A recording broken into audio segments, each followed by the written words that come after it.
EBITDA Growth Systems. Who are the people behind the magic, and what do they actually stand for? We all like to make money, right? But there's more to this company than just what's on the surface. And according to this flyer that I'm reading right now, it says impacting lives by improving business performance. However, don't just take it from me, and don't just take it from the flyer. Let's go meet these guys in person.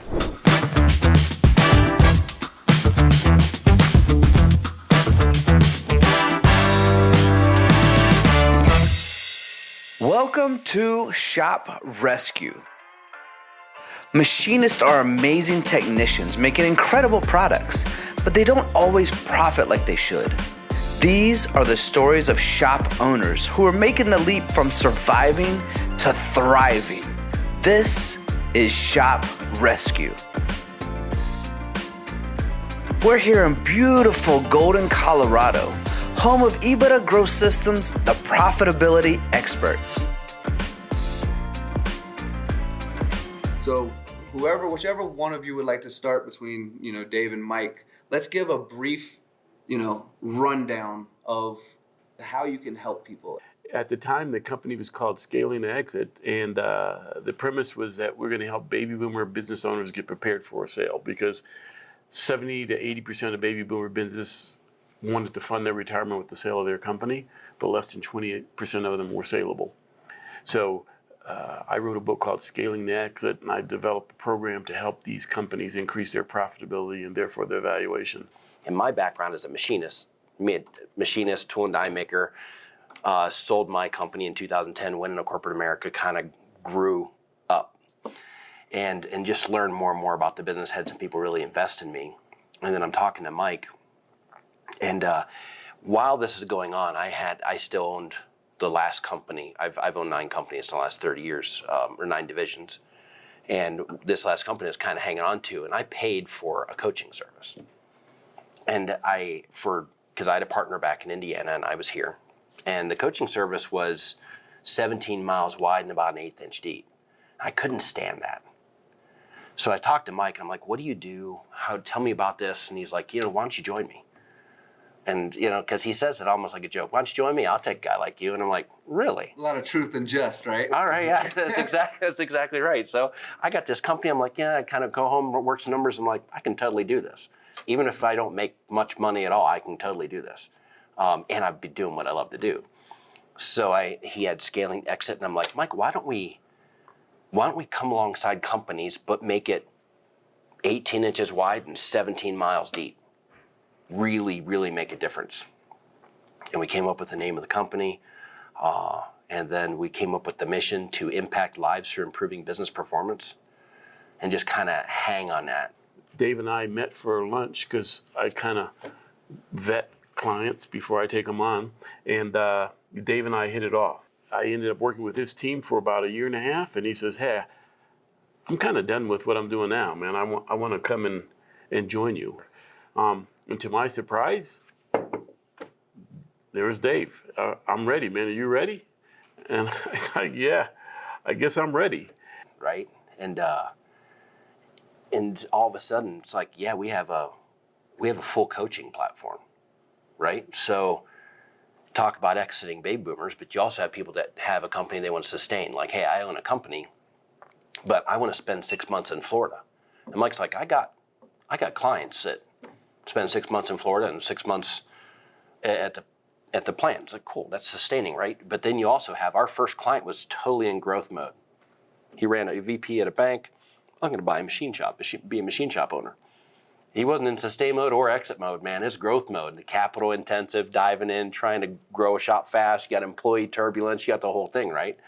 And so you have those 3 different levels of business. And Mike and I take 30 years experience from being a machinist, machine shop owner, corporate guy, all 3, from a very small business to a very big business. And Mike has a tremendous background. You mix them up and all of a sudden you got like yin and yang. Mm-hmm. And in like almost, it's amazing. Immediately got 4 or 5 clients, and then COVID hit. And so it was the best thing and the worst thing that could happen to us. It was the best thing because as a result of COVID, at the time it was not even Teams. It was Zoom. And even before Zoom, it was GoToMeeting. Those platforms became acceptable because no one could travel anyway. So that was so key to our success early on, because otherwise we were going to be a little regional firm that, every client we'd have to be able to drive to. But when COVID hit and that technology became generally accepted, all of a sudden we became a national firm overnight. Well, guys, you've brought MTD in. We're excited to be here. And I know your backstory. Your company is incredible. Helping manufacturing is something we believe in with our whole heart. I believe you have a recent call of a customer that we're going to visit together, which I'm very excited about. Can we talk about this call that you received so I can get a little bit of a heads up of who we're going to see? I fought this battle because in talking to this guy over the last year and a half, 2 years, I see myself in him. He reminds me of where I was. So is this why you were a yes and Mike was a no? You saw yourself in him? I was totally going to take advantage of my size and wrestle Mike for this client. That's just how I was going to go, because I see this young guy learn how to machine on YouTube. Learned how to machine on YouTube. This is the guy we're meeting. Yes, learn how to program, learn how to machine on YouTube. Yeah, coming up as a machinist, right? It's like YouTube, huh? And then, but I mean, he's making some trick parts out of material that you're like, what? Invar. And so I'm asking questions like, how do you know you're ready, man? Because I got to go to Mike. Mike has a threshold. Anything below this, it's a hard no. Tell me more. I will say that I softened up because for us, the definition of an entrepreneur is someone who relentlessly pursues an opportunity without regard for resources not currently under their control. And this was Nick. Nick, he was just blind ambition. He was just so committed to what he was doing that, how do you not? But it was going to be his client, for sure. But yeah, I mean, he won me over. Actually, probably Dave won me over. It was a wrestling match. Because Dave described this guy's commitment to his entrepreneurial venture, and this is America, man. I mean, how do you push back on that? So, it's Do we know 90 hours a week? We know yes. It's a struggle. Yes. Do we know what kind of machines or parts or anything? I mean, he's learned from YouTube, for crying out loud. That's incredible. What are we going to get to see when we get there? I know that he makes like laser guided systems and satellite parts and very, very difficult parts. And he doesn't have super high end machines because he only has so much money. So he's fixturing stuff, and I'm looking forward to diving in a little bit more and seeing how he's doing some of this stuff. I don't think we can show too many of his parts because there are a lot of DoD stuff because he's making some really high-end parts that other people can't make. Well, it's a good thing both of you guys are so handsome because all the parts are going to be blurred Yeah. for everyone who's watching right now. So we do have that. So is there anything else to get the watchers excited about what's going into this facility when we get there? Any other part of this story that we can inspire them with? Well, a lot of our clients are middle-aged, 40 to 60 years old, and this dude's young. Oh, right? 27. So it is the future of manufacturing, and how many people have expressed an interest? Young people have expressed an interest in manufacturing. This dude has sold out. He's given up his private life. He's all in, and you gotta cheer for a guy like that. So for sure. I do know he was making money because he owned a vape shop with his brother.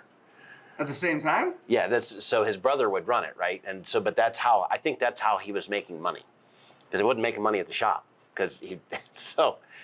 This and is he Boulder, Colorado. So Right. it's not that kind of vape shop, I don't think, but he talked his brother into joining his team. So I know we're going to meet Tanner there too. So it's Nick and Tanner. He got two brothers, and they are working.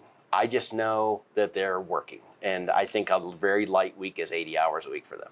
Tell me, I know we can do this. I know we can do this. What's going on? Well, this is what's going on, but I need you. Why do you need me? Dave, I'm working 90 plus hours a week. Whew. Every night I talk to my fiance. I said, oh, so you guys are engaged now? Yeah. So every night we fight. I know some companies that are working on their automation hoping to get 90 hours. This guy's doing it on his own. 7 days a week. God. So he's just working. He is working. And he's like, there's no end in sight. And I've been doing this for 4 years and I can't keep doing it. And I know you can help me. Well, I'm excited to see it. We're talking about a mid-20s, a very hard-working 90 hours, 80 hours. Yes. Self-taught on YouTube, and an investment that we were originally unsure of that we've now been convinced to do. So me personally, I cannot wait to visit this shop with you guys. This is Shop Rescue. Hi, my name is Alex Renner. I'm an implementation project manager at Paperless Parts, the leading quoting and estimating software for manufacturers. For the little guy, really what we're all about doing is setting up a process that's repeatable, putting guardrails in place so that a shop is gonna make money on the jobs that they do win, be able to filter out the jobs that maybe might not be the right fit for them, and at the end of the day, save time and drive more profitability for their business. I'm truly bought into the mission. It was when I saw the company, it really swayed me to take that step, and getting to see the light bulbs connect for our customers, see them give us accolades for how much time, money, savings they're generating with paperless. That's what keeps me ticking in this job.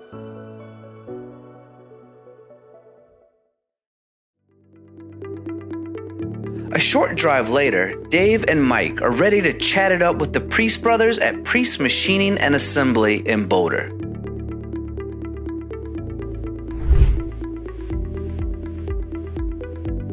What do you say, guys? Hey, Mike. Hello. Good to see you. What a beautiful Colorado day. Mike, nice to see you. Good to see you.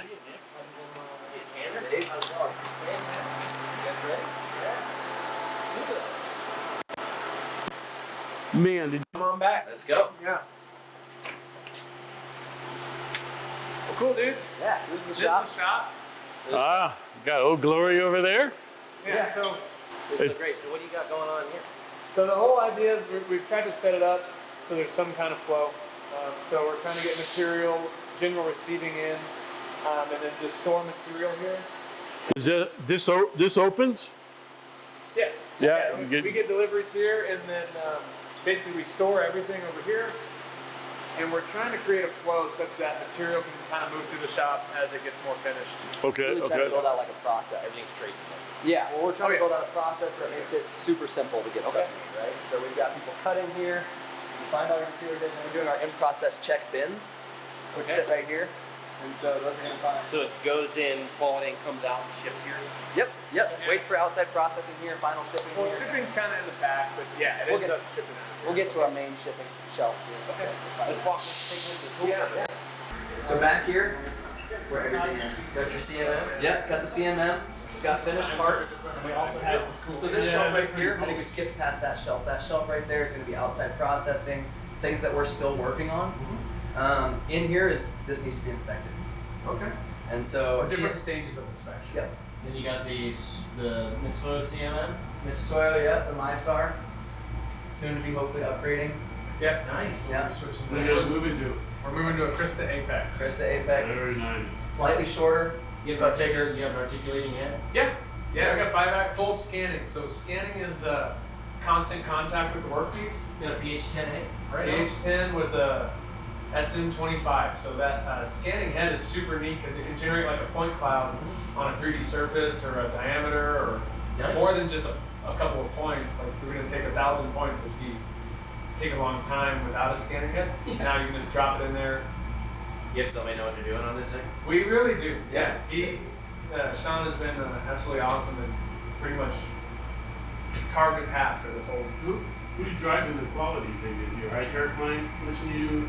So ITAR's pushing on cybersecurity, so we take it pretty seriously. Yeah. We're CMMC compliant too, right? Yep. Okay. Yep. And in terms of quality, we're just pushing internally to try to target new customers. So now that we're ISO 9000 certified, Yeah.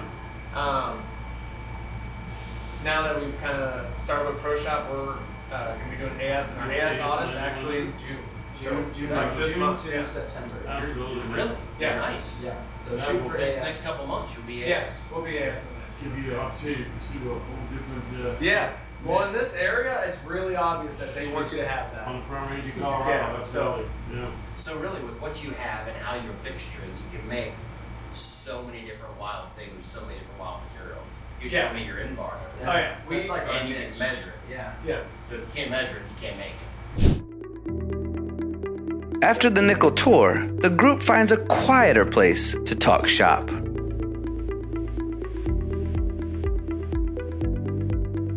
How do you guys get clients?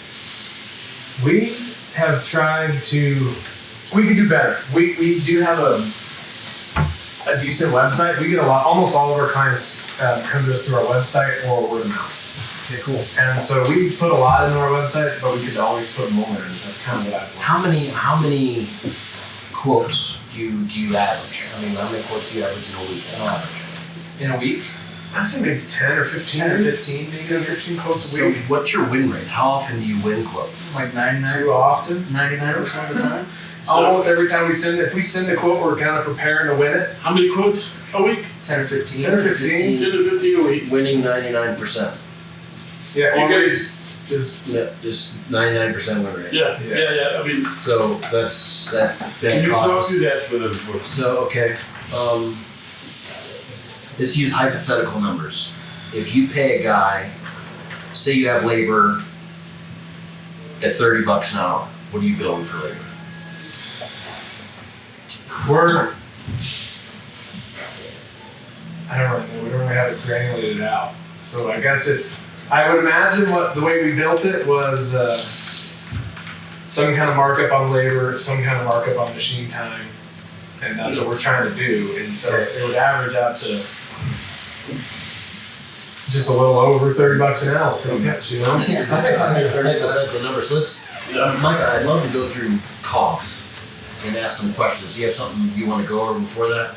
No, it's just that when we talk to so many small, medium-sized manufacturers, right? And when we hear a 99% win rate, you guys are like, woohoo! And we're like, ugh.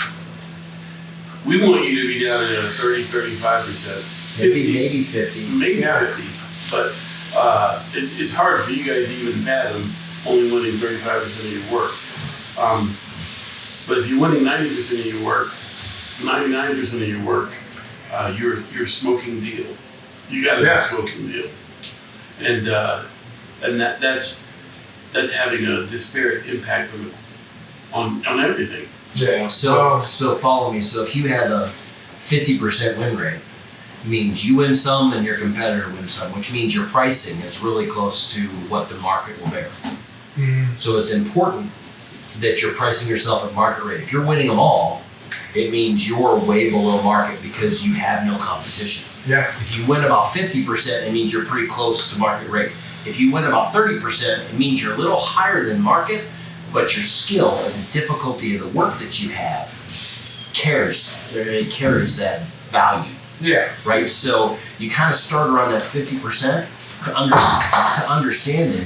You start at that 50% to understanding that you're at the market. So you know you're competitive. Right.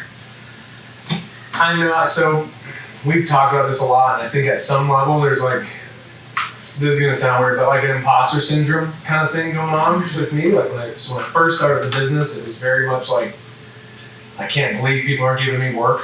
You know what I mean? And so trying to be everything to everybody, and then I kind of just stuck there a little bit. Do you know what I mean? Like, because I know our shop, I know we could build more. I know we should be building more, but I know it scares me. You know what I mean? Because You're not alone. Yeah. There's so many shops that you're getting work, and if you're 10 quotes a week turn into 5, that's a lot of pressure, right? And I get that. I totally get that.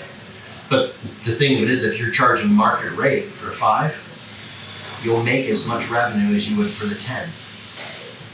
Right? So we need to dig into some of the numbers, right? We'll get into some of the numbers and stuff like that, and really understand what our costs are. But anytime you run a business, the most important thing you can do is understand to the penny what your cost is. because everything pivots off of that.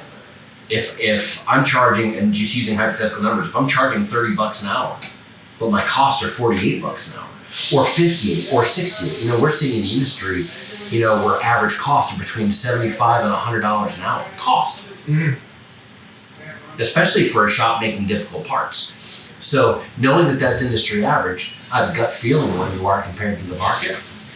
But you have to understand what that number is so you can decide, should I take the job or shouldn't I take the job? Because you have to protect all your interests, right? Yeah. And this is the perennial problem for small and medium-sized manufacturers, understanding their costs and then pricing according. There's industry standards around costs, but they almost don't make that much difference. You got to know what your costs are. That's right. Right. So you have your revenue, but your cost of goods sold includes your labor. This labor is fully burden labor. Yeah. Right. And so, are you getting paid? I do get paid more than he gets paid.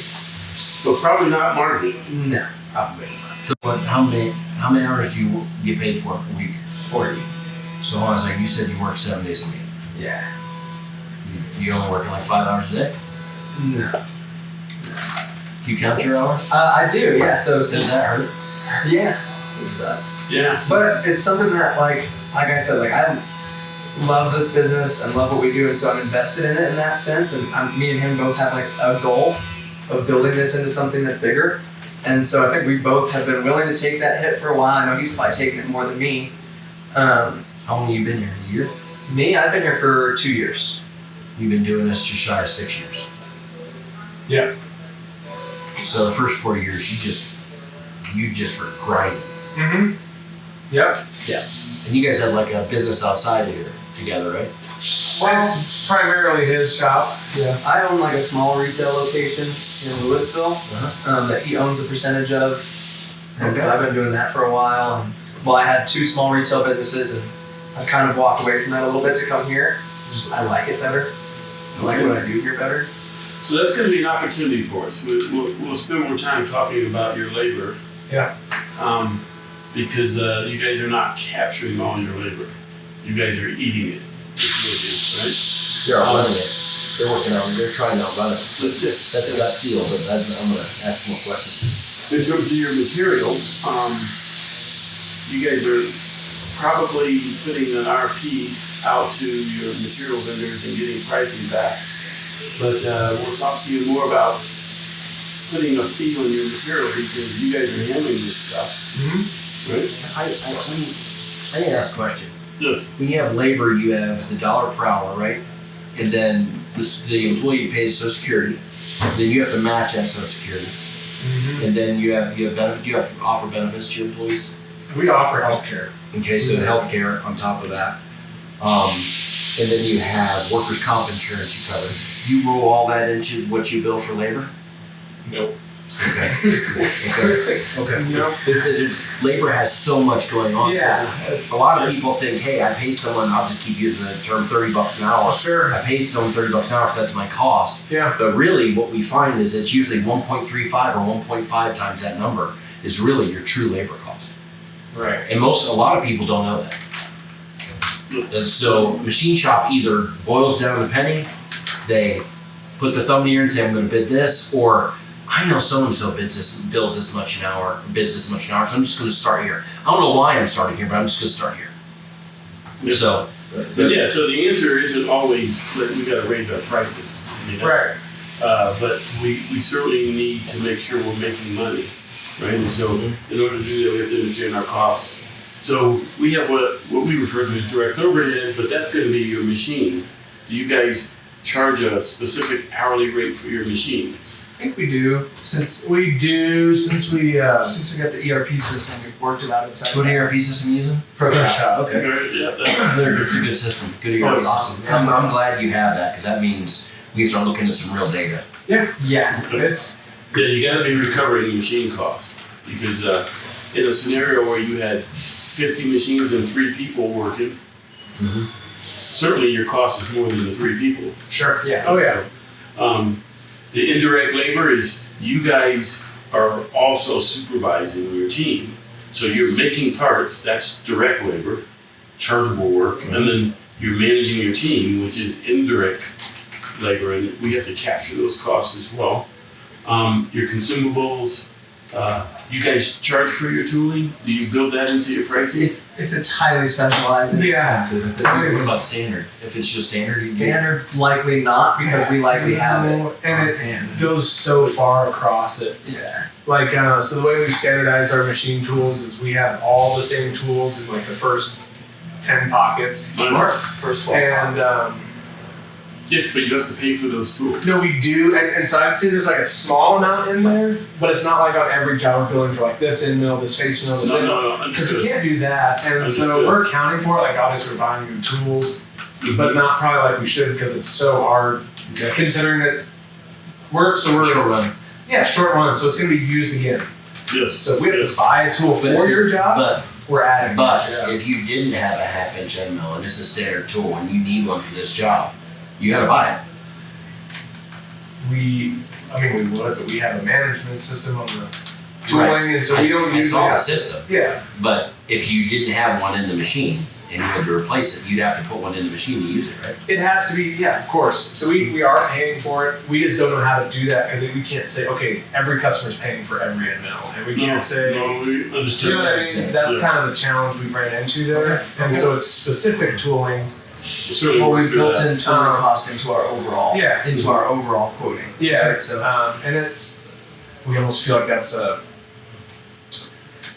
I don't know the right way to say this. Yeah. Because that's what we do though. Like I showed you the tooling counter, we feel like it's the machine shop's responsibility to have the tools they need. Like, you know what I mean? If a carpenter came to your house and he's like, dude, you gotta pay me for my hammer. You know what I mean? Not the hammer, the nails. The nails. How many nails is he using? Okay, He's but, using 30,000 nails versus 5 nails. yeah, but if I gotta buy 10 penny nails for your job, I'll bill you for them. But if I got a 5-gallon bucket full of nails, you know, you're gonna share this cost a little, but Yeah. Just leaving the nails behind. Yeah. So here's the thing.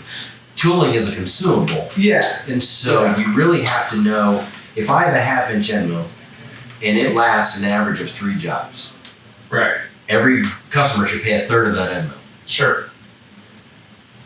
It's so much higher than that, we haven't really calculated. Like we have, Yes. it's and- so much higher. And so we'll show you the concept of buckets. So Okay. the direct overhead, your tooling and your outside processing, you pass that along, right? Yep. Okay. And you get quotes for that, right? Okay. Yep. And so what we end up with is a gross margin, and this is where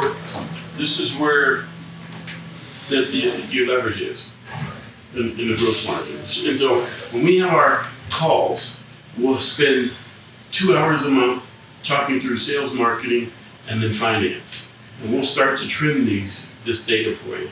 Sure. And so we have we're benchmarking you against industry best along these lines, and then we'll see where we're falling and make some determinations. But it's all about gross margin.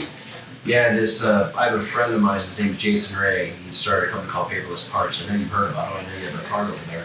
So we're going to want to talk to those guys and make sure we take all the information in ProShop, figure out what those numbers are, and make sure that number is accurate in your quotes. Mhm. We're just going to tighten that up and make sure it's right, because that's a great quoting software because it starts there, right?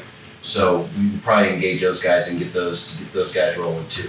Yeah. So I think really pinning down the cost is where it's going to be a big thing, because you guys are working yourself to death. Yeah. So we want to help. Of course, we talked about sales, talked about marketing, talked about finance, operations, and management, a little bit of succession stuff, and we'll take that data back and we'll bring back a rough, go plan to at least say, hey, let's work on these few things immediately. Let's do that. Yeah. All right. Kind of give you a 12 to 18 month plan to execute. Mhm. Dave will be your primary coach, and so it'll be fun. Cool. You guys ready? Yeah. Dude, we're stoked. sounds awesome. Yeah. All right, I don't mind. Right on. Good to see you, David. Right on. Appreciate it. All right. All right. Right on. Thanks, See you guys. The meet and greet went well, but Mike's not fully convinced yet.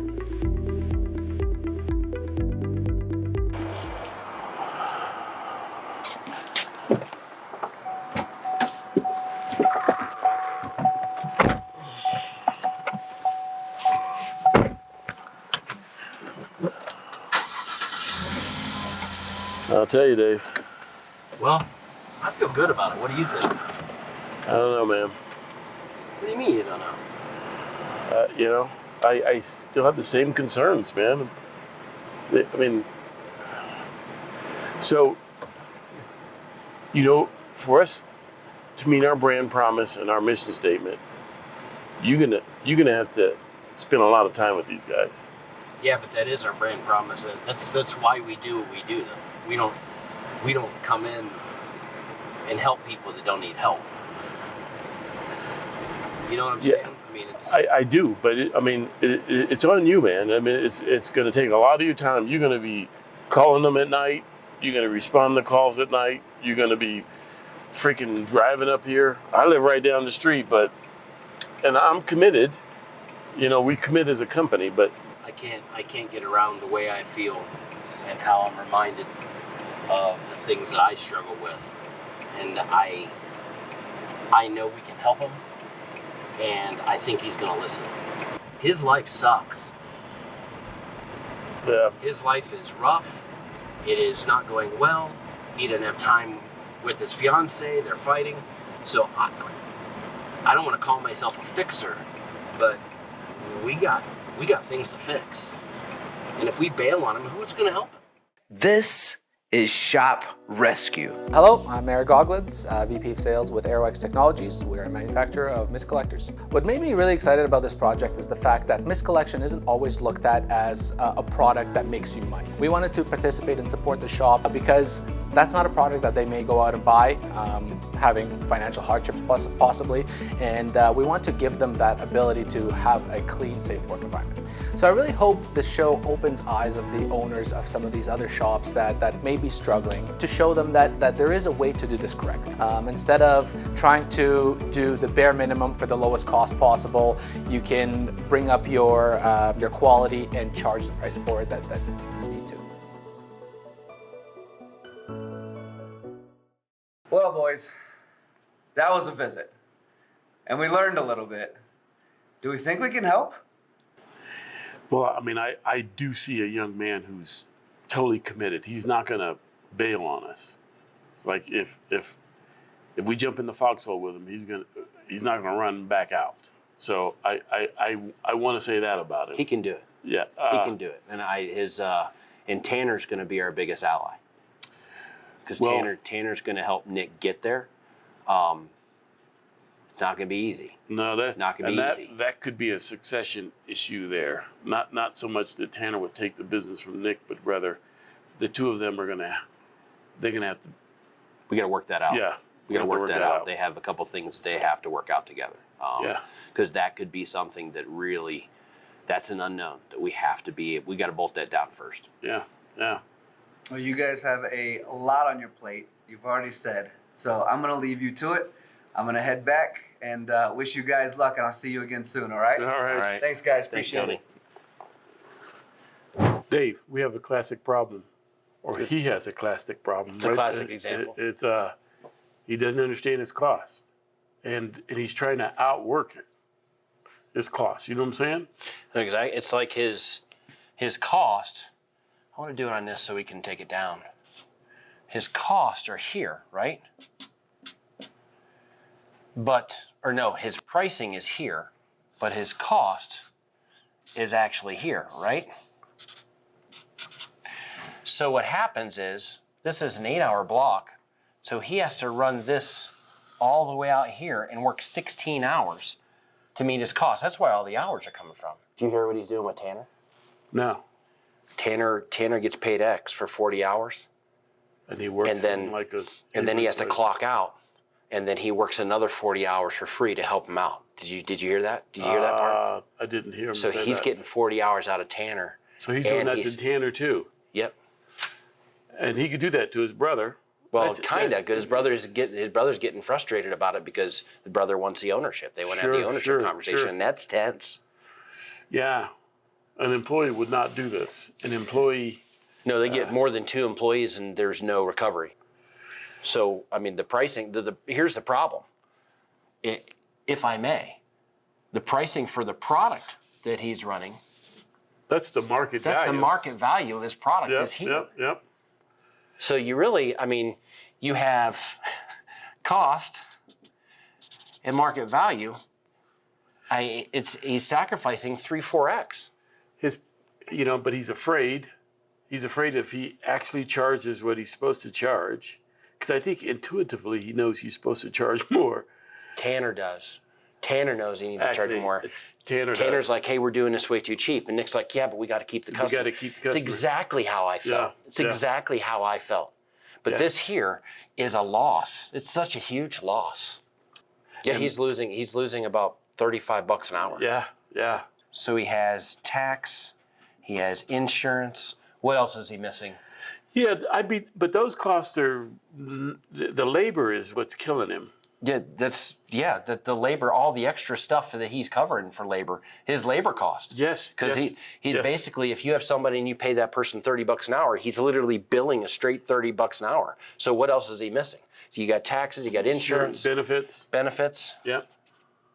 Yep, those are the biggies. That's just on the employee side, right? Yes, but he has no employees. Actually, he does. Yeah, he does. Yeah. They have 5 people. Yeah, that's right. And then you got the whole overhead side too. Yeah, again, that has grown too as his employee base grows. But he's nowhere close to covering his operating expenses because he has a negative gross margin once he puts the actual accurate cost into his income statement. So, did you notice that he bills the full labor rate per hour as the machine's setting up, but once the setup's done, he takes the cost of the employee out and he only puts and he cuts it way down to X amount an hour just for the machine. And he doesn't put the labor alongside of it. Does he think he's capturing the machine cost? Yeah, he thinks, well, you're going to go set up another machine, so that's going to move over here, so I'm not going to charge that.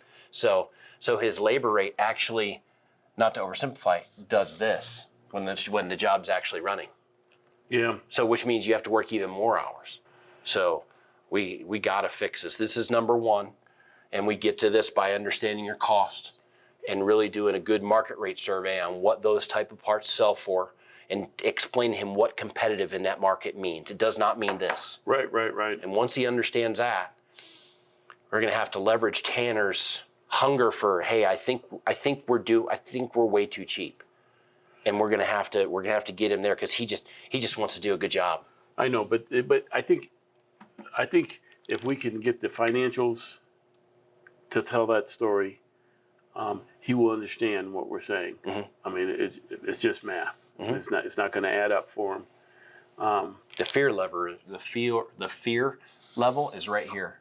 Mm-hmm. Anything above cost creates fear. These owners, they think that they can charge, hey, this is what it costs me, and I make a little bit of money because that means any of their personal labor goes toward it. They think it's profit, but it's not. They got to pay somebody, whether it's them or somebody else, right? So it's not a profit. So the fear is anything above cost, and we got to get him to that market. With the challenges diagnosed and a remedy mapped out, it's time to pitch the plan to Nick and Tanner.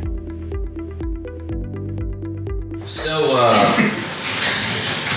first and foremost thing, we talked about you guys getting the ownership thing lined up. Yeah.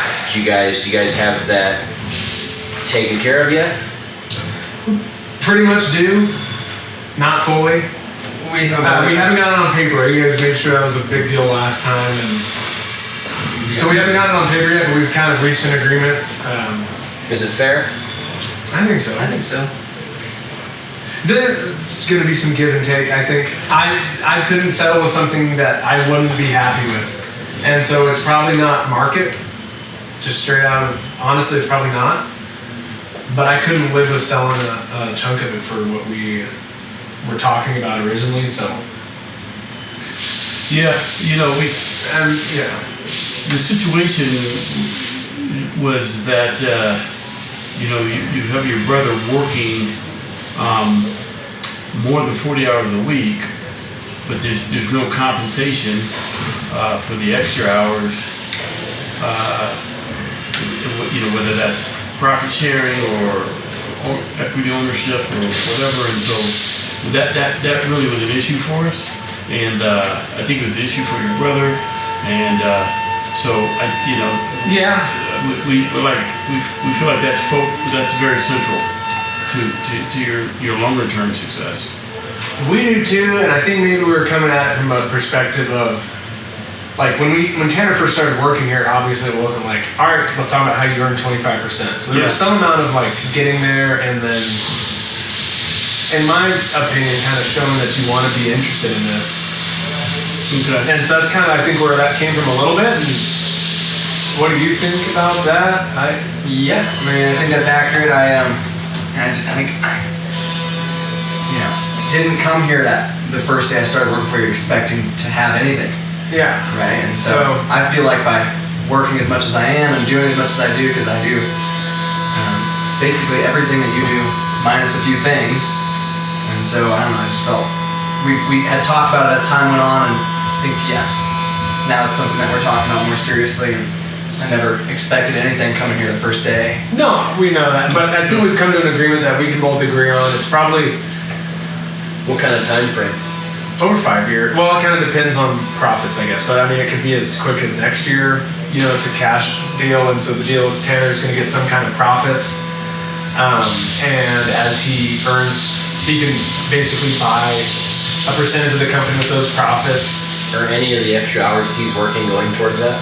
They haven't at the moment. No, that's what the owners do, right? That's a good question. That's a good question. Yeah, so that we come full circle. I mean, I think whatever you guys settle on going forward, I'm not even sure if the Department of Labor is going to be very pleased with what you got going right now, where you have an employee who works 40 hours. I mean, works 90 hours and gets paid for 40. I know that doesn't. I'm in the same boat. Yes. You know? Yes. That's what owners do. That's how owners are going to do it. You know what I mean? And so that's just part of the game. You know what I mean? It's going to be part of the game to own the company, a part of the company. You know what I mean? Yes.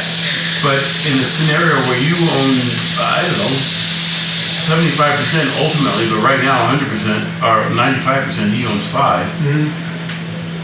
You guys are on equal footing in terms of being owners. Is it just if you have there's like a trial period? Basically, you know what I mean? He and I had talked about this, that obviously it's not day one. There's going to be some kind of like trial period. And so I don't feel like I usually, sometimes I ask you to say, but I'm not like, you have to be here this long. Yeah, you know what I mean? Yeah. And so he's taking the initiative. If he doesn't work the hours you work, you get upset about that. Sometimes because I know where he wants to be. I know he wants to be in. He wants to be doing your this big equal. brother just saying, prove it. If He wants to be at do it. He wants to be equal. You want to be an owner, you're just saying, prove it. Not so much prove it, but like, this is what I'm having to do. You know what I mean? If this is what I'm expecting another ownership person to do. So in order to get to 25, he needs to act like he's at 25 already. Yeah, exactly. Right, and I feel like he's done that, and so we've reached a. You know, so at least I'm happy with it. I brought it to him expecting to kind of barter with it, and I think we did a little. And so you guys have that. So the next time we talk, you're gonna have it on paper. I mean, probably, yeah. It depends on how much a lawyer costs, but yeah. We're happy to sign a paper right now, but we don't have it drafted. You know what I mean? We're not eager to drop $5,000 on a lawyer. You know what I mean? Well, that's something we want to. We just got to vote it down. Keep Got to vote it down because it keeps the number from drifting one way or another. It's not drifting. No, Tanner and I know what it is, and it's the same thing with like the 5% that he owns. Like, I'm not. If you have a document and both of you guys sign it, I'd be fine with that. And you have a witness, I'm you can fine start with that. there and then you can bring it to a lawyer at a time when you have some cash and do that. I'm At fine least with you that. have something to where it's like, look, we have something. You have a copy, you have a copy, and you move forward. I think we both are not trying to screw each other. The reason, and you guys are brothers, so assuming you're not doing that. Yeah. The reason we're hammering on this is because you're a pivotal part of the business, Tanner. So if Nick winds up working 7 days a week and you're working an extra 3 days a week beyond your hours to make sure this company gets off the ground, right?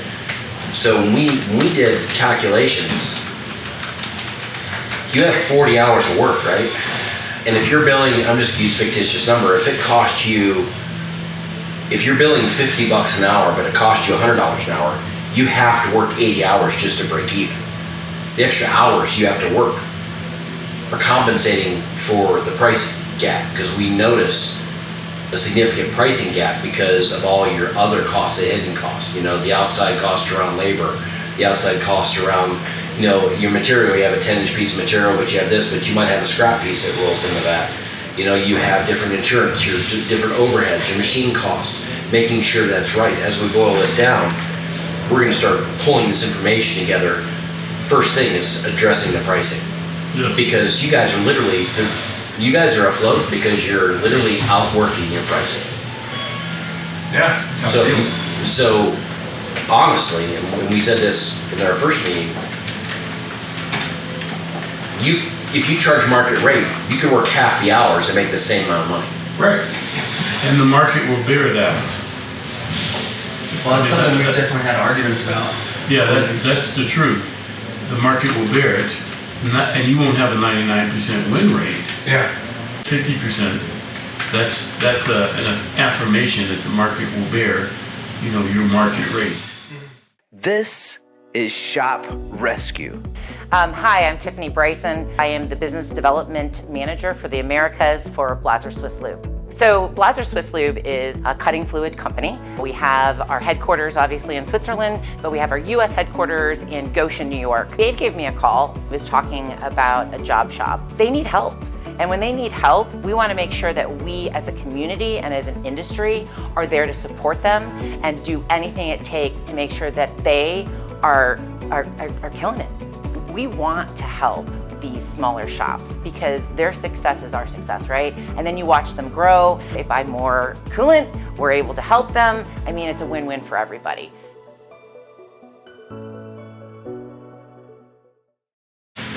You all can't be more expensive than many machine shops because you're running such a tight, you know, tight shop in terms of overhead expenses and that type of thing. So your costs aren't going to be absorbent. How's charging market rate make you feel? Makes me uncomfortable. So I basically handed it off to Tanner because it makes me uncomfortable. I'm like so scared of disappointing a customer or losing. Like I feel like losing to me is like disappointing somebody. So I've handed it off to Tanner. So Tanner, I think, has. We've had arguments about it before. Yeah. Because I'm kind of always erring on the side of what you guys are saying, which is that I think almost everything we quote should be quoted probably higher. That we're not quoting. Yeah, you said you quote the risky parts, and so that's and we do. They're still high. I mean, like, and so I think that's what Dave was saying. I mean, they're high enough that we're not like. We're not losing a ton of money. You know what I mean? Like, we're not, in fact, even. You're paying yourself like $400. I know, but there's still some falling. $2,000 left over. Something's falling. You were losing all kinds of money. We could be billing higher. No, you're just working 90 hours a week. Yeah. No. Literally, by the hour, you are not getting your value. You need to value, instead of being like, I got to give the customer a deal, you got to look in the mirror and say, I'm worth a lot. Yeah. You have to do that. And you have to be worth a lot to yourself first. Yeah. So you guys have mad skills. You should pay for it. Well, and I think he gets, like he was just saying, it's like he gets very almost emotional, like attachment to like not wanting to lose a quote. Yeah. Almost. He gets emotional about not wanting to lose a quote, and I, on the other hand, am like, dude, I'd rather lose this quote and win one that's you can't gonna make us money. And you can't sell BMW for like a Chevy Chevette price. Yeah.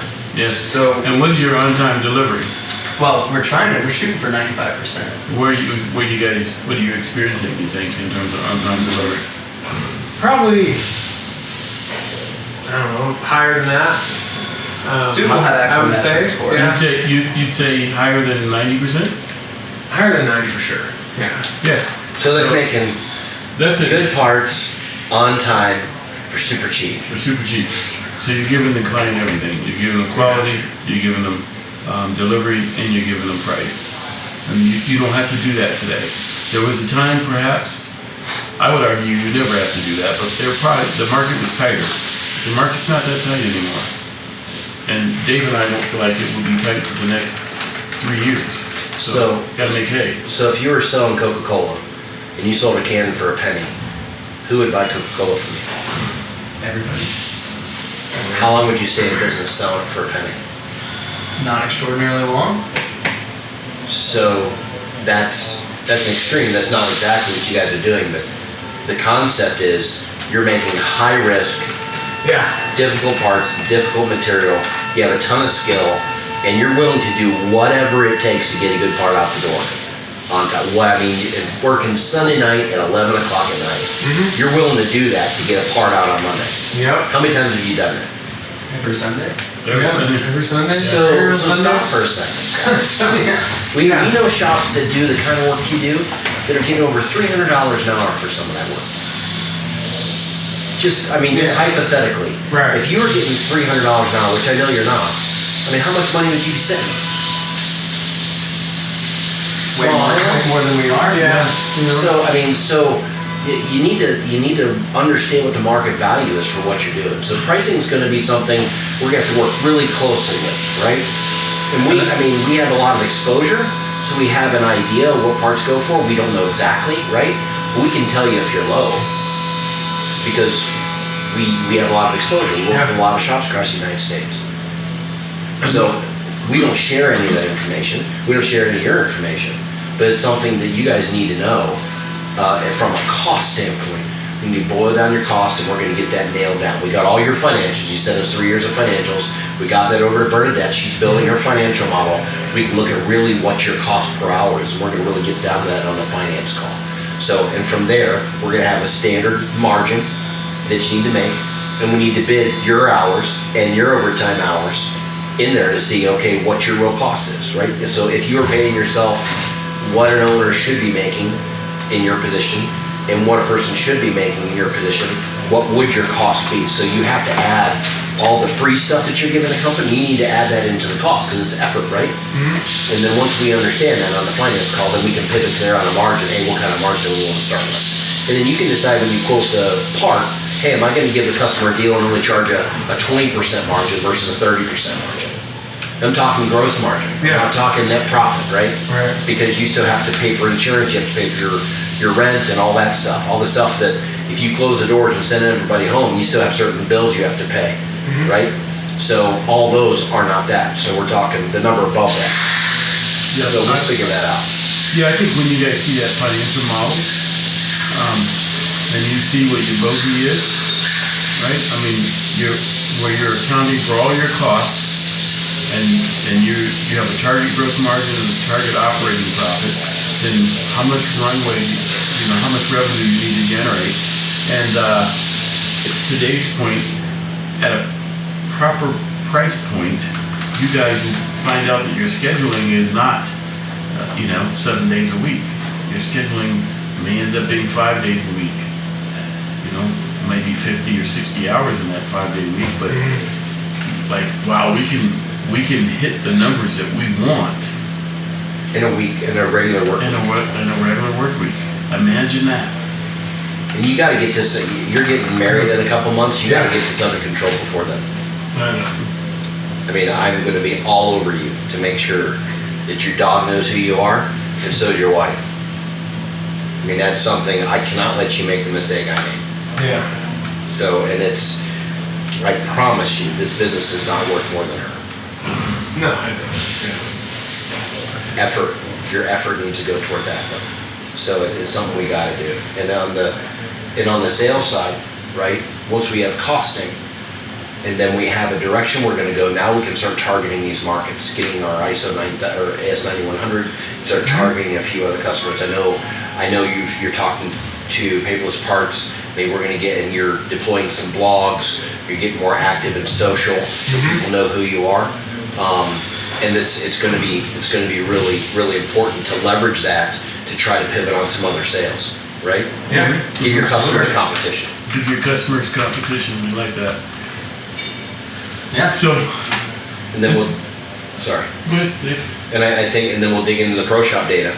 Talk about, of course, we always talk about safety. First thing we talk about is, hey, do you have a safety incident, something like that? Or do you know something around the shop you need to fix to make sure everybody's 100% safe? Quality, how many rejections do we have inside the plant versus outside the plant? How many rejections do we have come back, RMAs?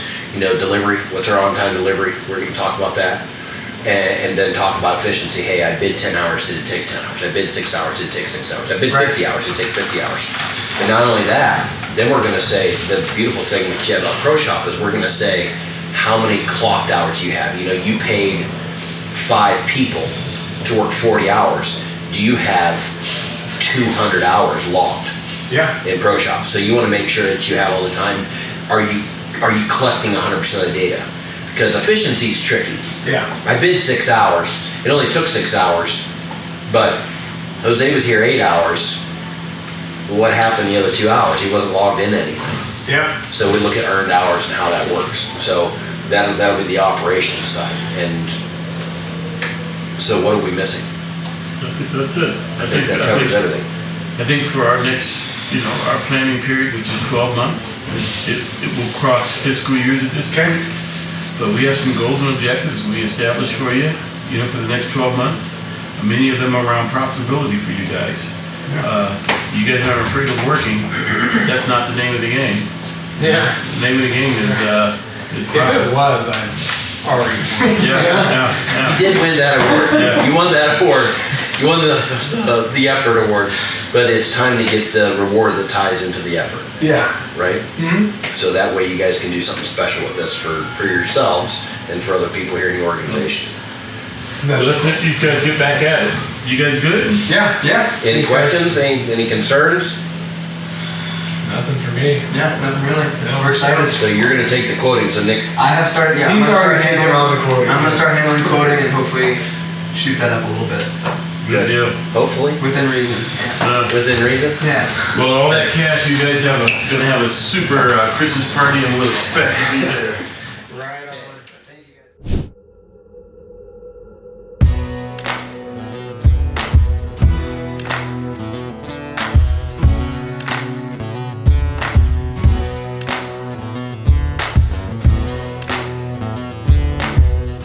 The wheels of progress are in motion.